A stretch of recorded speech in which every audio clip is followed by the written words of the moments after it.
महागठबंधन ने आज अपना मैनिफेस्टो जारी किया। इस मैनिफेस्टो को जारी करने के लिए विशेष तौर पर कांग्रेस नेता रणदीप सिंह सुरजेवाला भी पटना आकर इसमें शामिल हुए। मौके पर तेजस्वी यादव ने कहा कि उनकी सरकार बनी तो पहले सिग्नेचर से वे 10 लाख लोगों को रोजगार देंगे, किसानों का लोन माफ करेंगे, बिहार में सरकारी बहाली परीक्षाओं के आवेदन फॉर्म निःशुल्क करेंगे और भी बहुत सारी घोषणाएं की। पटना में आज महागठबंधन की तरफ से बदलाव के संकल्प की सामूहिक घोषणा की गई है। राजधानी के एक होटल में राजद, कांग्रेस एवं अन्य सहयोगी दलों के नेता शामिल हुए और प्रण हमारा संकल्प बदलाव का जारी किया। इस दौरान तेजस्वी यादव ने ऐलान किया कि अगर हम लोग सरकार में आए तो पहले सिग्नेचर से 10 लाख बेरोजगारों को नौकरी देंगे।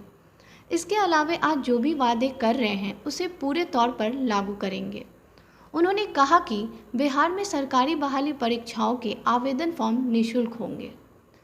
मनरेगा के तहत न्यूनतम वेतन की गारंटी और कार्य को 100 से बढ़ाकर 200 किया जाएगा। जीविका स्वयं सहायता समूह के कैडर को स्थायी किया जाएगा।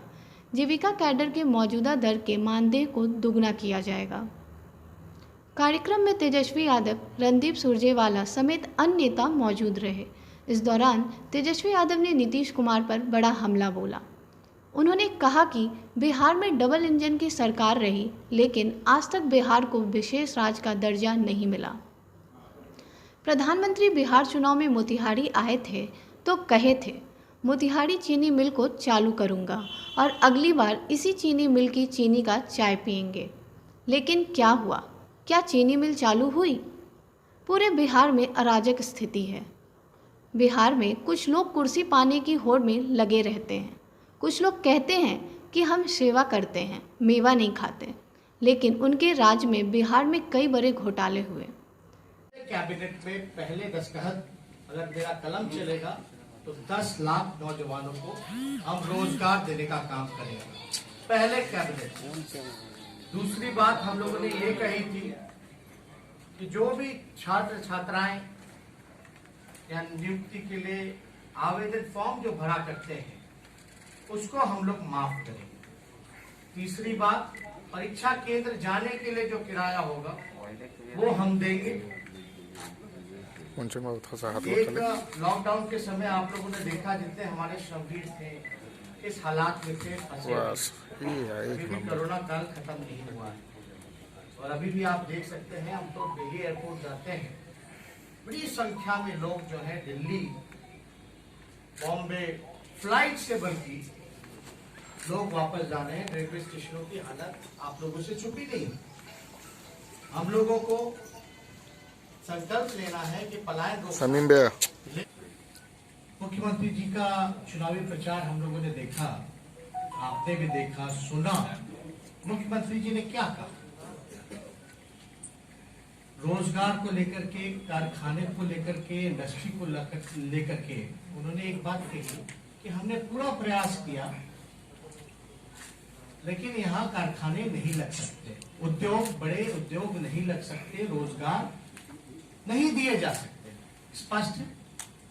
इस बात को तो हम बहुत पहले से कहते आ रहे हैं कि माननीय मुख्यमंत्री जी रोजगार पे बात नहीं करना चाहते, भुखमरी पे बात नहीं करना चाहते, पलायन पे बात नहीं करना चाहते, गरीबी पे बात नहीं करना चाहते।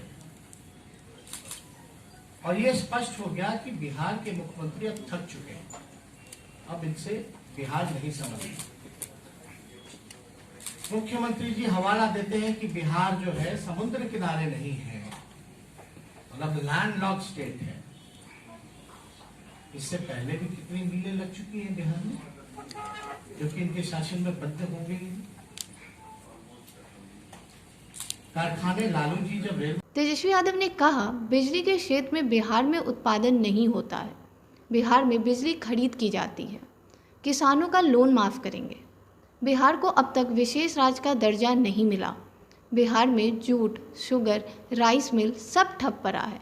यहाँ फूड प्रोसेसिंग यूनिट नहीं है। जो लोग रोजगार करते थे उनका रोजगार भी ठप पड़ गया है।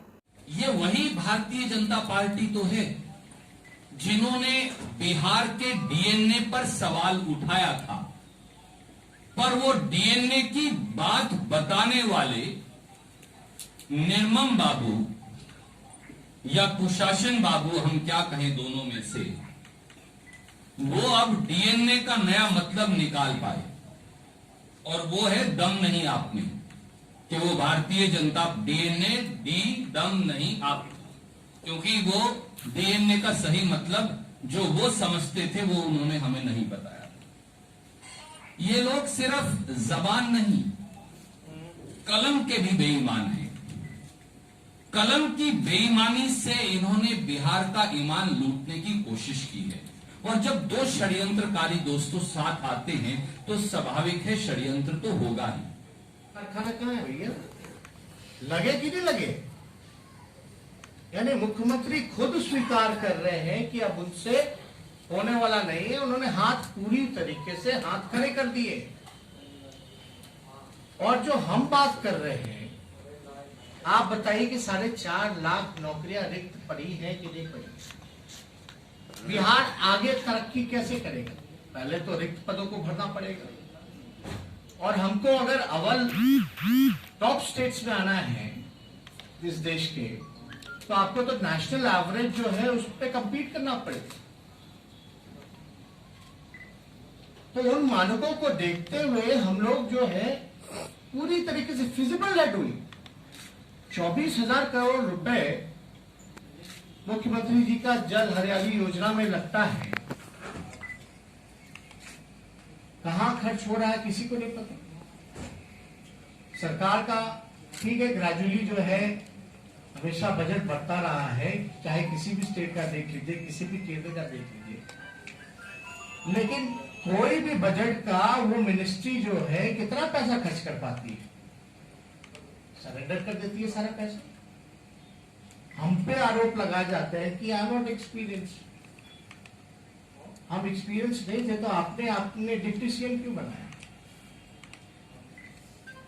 हम तो लीडर ऑपोजिशन बने।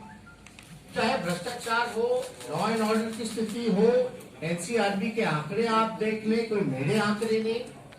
हम लोग भी सत्ता में रहे, कांग्रेस पार्टी 15 में, राष्ट्रीय जनता दल जेडीयू थी। उन 18 महीने का आप निकाल लीजिए, और बाकी के बीजेपी जो आई सरकार ने उसका आंकड़ा निकाल लीजिए। स्पष्ट रूप से अपराध जो है बढ़ा है। बिहार में अपराध बढ़ा है। महागठबंधन का जो संकल्प है, जो सरकार में आते ही पूरा करूंगा। खुलासा के लिए श्रुति प्रिया के साथ पटना से अनुप्रकाश की रिपोर्ट। हमारे साथ बने रहने के लिए हमारे चैनल खुलासा मीडिया को कीजिए सब्सक्राइब और नीचे दिए गए बेल आइकन को जरूर दबाएं। फिलहाल के लिए दीजिए मुझे इजाजत। नमस्कार।